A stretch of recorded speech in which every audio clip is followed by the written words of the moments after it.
یا اللہ ہم تجھ سے بھیک مانگتے ہیں. یا اللہ ہم کامل نہیں ہیں. یا اللہ ہم مکمل نہیں ہیں. یا اللہ ہم تو گنہگار ہیں. یا اللہ ہم تو پاپی ہیں. یا اللہ ہم تو مجرم ہیں. یا اللہ تیرے چاہے بغیر ہم سے کچھ نہیں ہو سکتا. یا اللہ تو ہم کو ولی بنا دے. یا اللہ تو ہم کو ولی بنا دے. یا اللہ تو ہم کو ولی بنا دے. یا اللہ یہ ختم قرآن کا موقع ہے. یا اللہ تیری توفیق سے تیرے فضل سے ہم نے اپنی استعداد اور صلاحیت کے مطابق اپنی بس سے جس طرح بھی ہم سے ہو سکا یا اللہ تیری شان اور تیرے قرآن کی شان کے مطابق تو ہم نہیں پڑھ سکتے. یا اللہ ہم اقرار کرتے ہیں بہت سی غلطیاں ہوگی, بہت سی بھولیں ہوں گی. یا اللہ تیری شان کے مطابق ہم نہیں پڑھ سکتے. جیسا بھی ٹوٹا پھوٹا ہم نے پڑھ کر سنایا ہے. یا اللہ تو ان حافظوں کے حال کو جانتا تھا. یا اللہ افطاری کے وقت جب مؤذن اذان دیتا تھا یہ تراویح پڑھانے والے تیرے قرآن کے پڑھنے کی فکر میں یا اللہ پورا کھانا بھی نہیں کھاتے تھے. یا اللہ رات کو سونے کے لیے بستر پر جاتے تھے. تیرے تراویح کا ذوق اور تیری تراویح کی یاد آ جاتی تھی. وضو کر کے قرآن کھول کے بیٹھ جاتے تھے. یا اللہ وہ دھن دھن کے پڑھنا, وہ فکروں کے ساتھ یاد کرنا. پھر بھی ہم کہتے ہیں کہ ہماری بہت سی غلطیاں ہوگی, لیکن یا اللہ یہ چھوٹے چھوٹے معصوم حافظوں نے تیرا قرآن تراویح کے اندر پڑھا ہے. اس کے واسطے سے ہم تجھ سے مانگتے ہیں یا اللہ ہم کو ولی بنا دے. یا اللہ ہم کو ولی بنا دے, تیری معرفت دے دے. یا اللہ گنہگارانہ زندگی گزارتے گزارتے بڑھاپے کی سرحد میں قدم رکھ دیا ہے.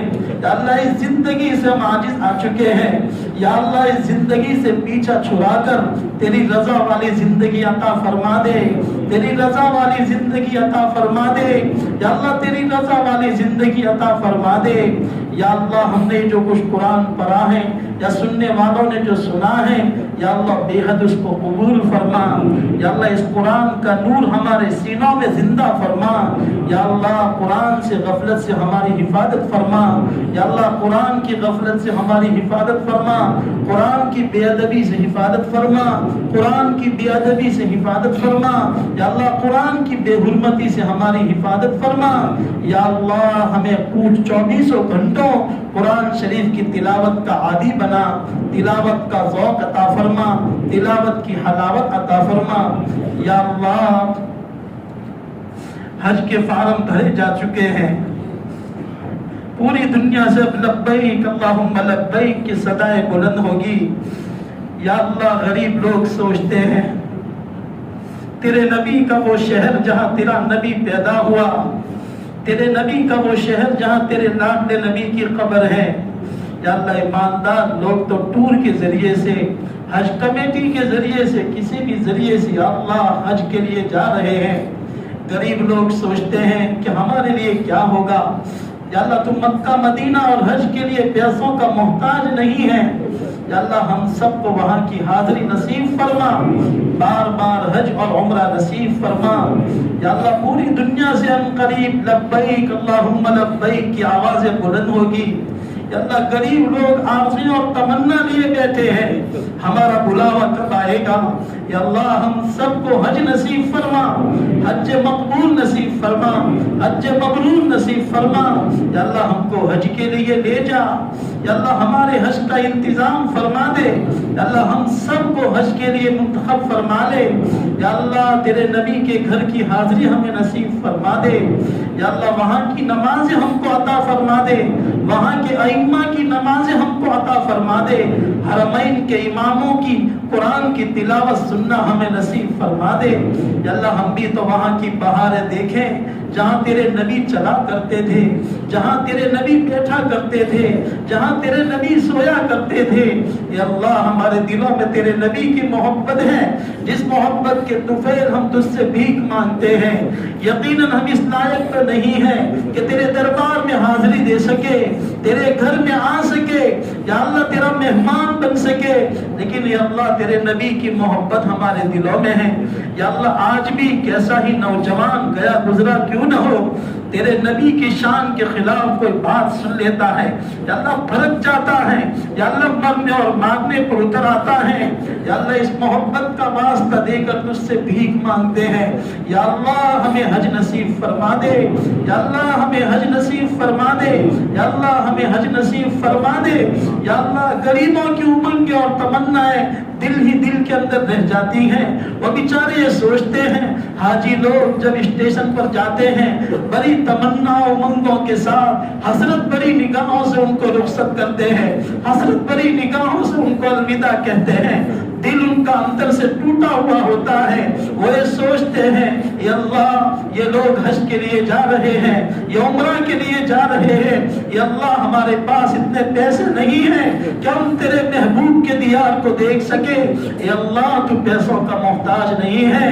آسمانوں سے ہماری حج اور عمرے کا انتظام فرما دے یا اللہ ہمیں بار بار وہاں حاضری نصیب فرما دے یا اللہ یہ اتنا بڑا مجمع یہ ختم قرآن کے موقع پر یہاں جمع ہوا ہے یا اللہ یہ تجھ سے بھیک مانگنے کے لیے آئے ہیں نہ جانے کیا کیا آرزویں لے کر آئے ہوئے ہوں گے نہ جانے کون کون سی پریشانیوں کے اندر مبتلا ہوں گے کوئی بیچارہ روزگار کے لیے پریشان ہوگا کوئی بیوی سے پریشان ہوگا کوئی بچوں سے پریشان ہوگا نہ جانے کون کون سی پریشانیوں کو اپنے دل کے اندر دبا کر یہاں بیٹھے ہوں گے یا اللہ تو دلوں کے بھیدوں کو جاننے والا ہے یا اللہ یہ ہمارے نوجوان یہ سگلا پر اور یہ کوٹھی اسٹیل میں یہ چلچلاتی دھوپ میں گدھوں کی طرح مارے مارے پھرتے ہیں کبھی یہاں جاتے ہیں کبھی وہاں جاتے ہیں یا اللہ ہمارے نوجوانوں کو حلال طیب پاکیزہ اور عافیت والی خوب روزیاں عطا فرما خوب روزیاں عطا فرما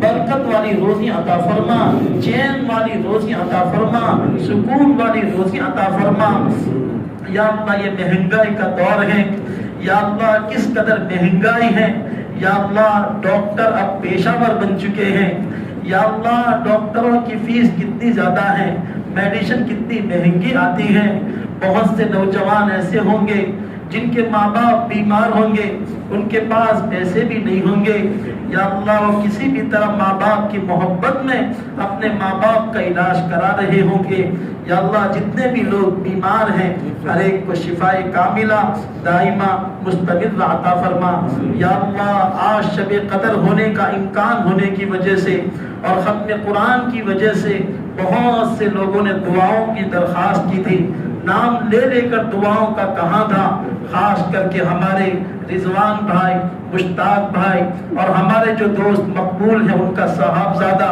اسی طرح محمد اندر جی یا اللہ ان کا بچہ اور اس کے علاوہ اور بہت ساروں نے نام لے کر دعا کا کہا تھا کہ مبارک گھڑیاں ہیں کسی حافظ قرآن کی دل کی کیفیت اللہ کو پسند آ جائے اور یہ نام لے کر دعا کرنے کی وجہ سے اللہ کی قدرت سے کچھ بعید نہیں ہے ایک باپ ایک لمبی زندگی سے اپنے جوان بیٹے کو اس طرح معذوری کی حالت میں دیکھ کر زندگی گزار رہا ہے یا اللہ تیرے لیے کوئی مشکل نہیں ہے یا اللہ تیرے لیے کوئی مشکل نہیں ہے جو نہ ہو سکے وہ تو کر سکتا ہے یا اللہ تیرے خزانے میں کچھ کمی نہیں ہے یا اللہ ہر ایک کو شفا عطا فرما ہر ایک کو تندرستی عطا فرما ہر ایک کو صحت عطا فرما یا اللہ ہمارے مسلمان جو مسجدوں اور مدرسوں کے لیے چندے دیتے ہیں یا اللہ بڑی بڑی حکومتیں ادارے نہیں چلا سکتی بڑی بڑی حکومتیں اسکول اور کالج نہیں چلا سکتی لیکن یہ غریب مسلمان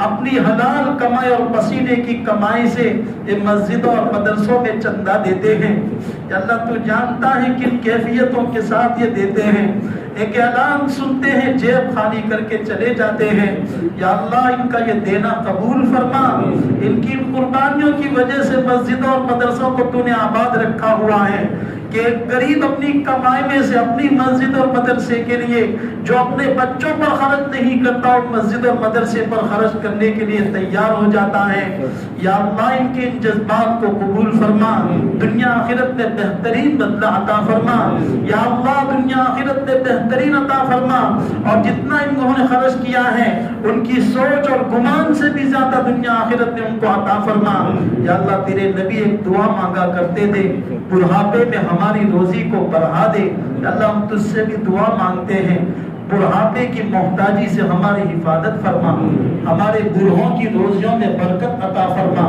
ہمارے برہوں کی روزیوں میں برکت عطا فرما۔ یا اللہ ہماری مسجد اور مدرسے کو ترقی عطا فرما، ہماری مسجد اور مدرسے سے جو لوگ محبت کرتے ہیں یا اللہ ان کی محبتوں کو قبول فرما کر ان کو جنت الفردوس میں اعلیٰ درجہ نصیب فرما۔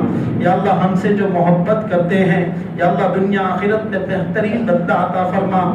یا اللہ ہم تو اتنے گندے ہیں کہ ہماری غلاظت اور گندگیاں ان کو پتہ چل جائے کہ ہم سے نفرت کرنے لگے۔ یا اللہ تو نے اب تک ستاری فرمائی ہے، قیامت کے دن کی ستاری فرمانا اور محبت کرنے والوں کی محبتوں کو قبول فرما کر دنیا آخرت میں ان کو ترقی عطا فرمانا، ان کی روزیوں میں برکت عطا فرمانا، ان کے بال بچوں کو صحت عطا فرمانا، تندرستی عطا فرمانا۔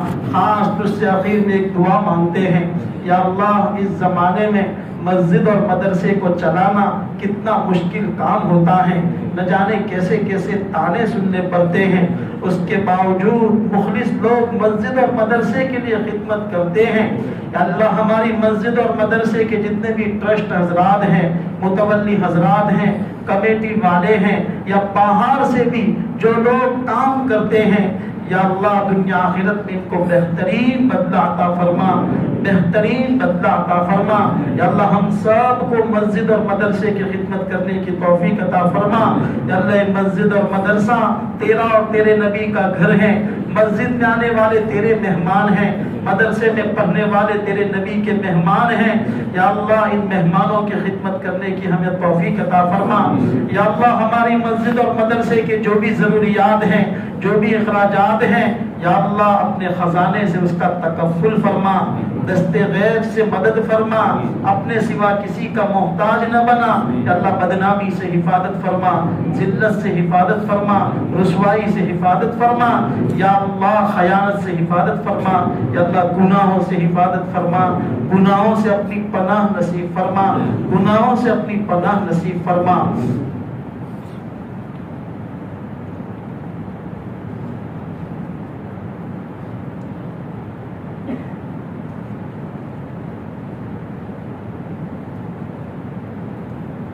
یا اللہ حاضرین کی مغفرت فرما، حاضرین میں بیٹھے ہوئے ایک ایک کا نام لے کر ہماری طرف سے، ہمارے ماں باپ کی طرف سے، ہمارے بال بچوں کی طرف سے، ہمارے بھائی بہنوں کی طرف سے، ہم سب کا ایک ایک کا نام لے کر حضرت محمد صلی اللہ علیہ وسلم کی شان میں درود و سلام کا نذرانہ پیش فرما۔ اللہم صلی علی سیدنا محمد وعلى آل سيدنا محمد وبارك وسلم۔ سبحان ربك رب العزة عما يصفون وسلام على المرسلين والحمد لله رب العالمين۔